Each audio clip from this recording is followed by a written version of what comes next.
Crime scene, high rise. People told stories about her. There were people who knew more than my parents. Even my grandmother knew more. They said she had let someone die. They said she was like a murderer. It was murder, wasn't it? What she had done was, even though very old, but people still talked about it as if it was yesterday. It is the story of Akila.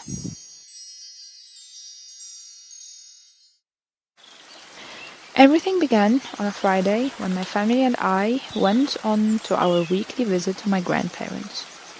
We were welcomed heartily as usual by our grandmother, while my grandfather was winking at us behind his lovely flowers in the garden. I found my uncle and aunt already there in the living room. We all sat down and everyone had the opportunity to speak about all the situations that happened in the week and all the funny moments everyone had. A while later, as usual, my father and my uncle were involved in a political conversation, and my mom and aunt went to the kitchen to try some new cake recipe they found on the internet. I and my granny picked up the fourth photo album in the cupboard. My granny had a lot to tell me, and all the stories that were behind every photo. Look, Kaya, this is you. Look how tiny you were, she said. Oh yes, I was very tiny indeed. I smiled while looking at myself. She kissed me on the forehead and we continued watching the photos. I turned the page and I noticed that a photo was missing. The photo was of a great importance, I conjectured, because of its place in the page. My granny was at the meantime busy telling me the funny story behind her photograph with her brother on the other page. I then asked her about the missing place in the page. My grandma looked at me with different facial expressions, which only meant that my question had a very deep answer. She began as follows.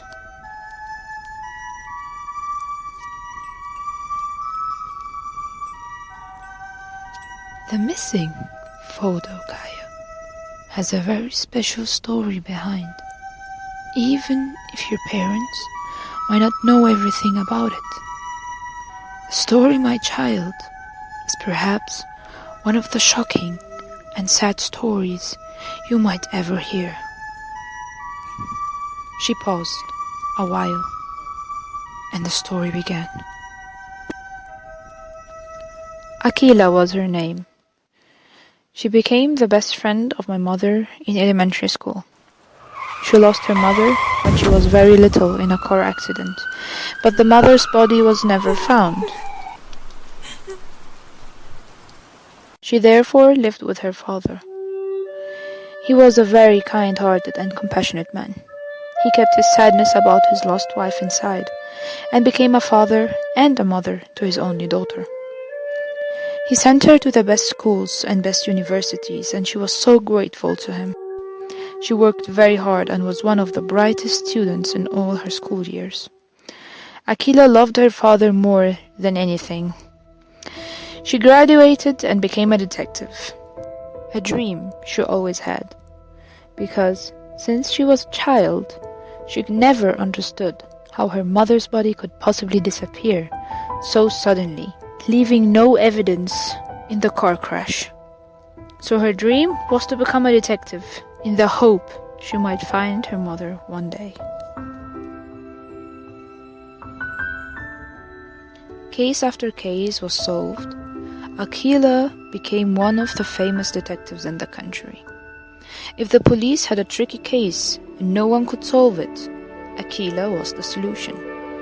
She was intelligent, never knew what despair is, and had excellent showdowns and confrontations. Everybody knew who Akila was, even her mother.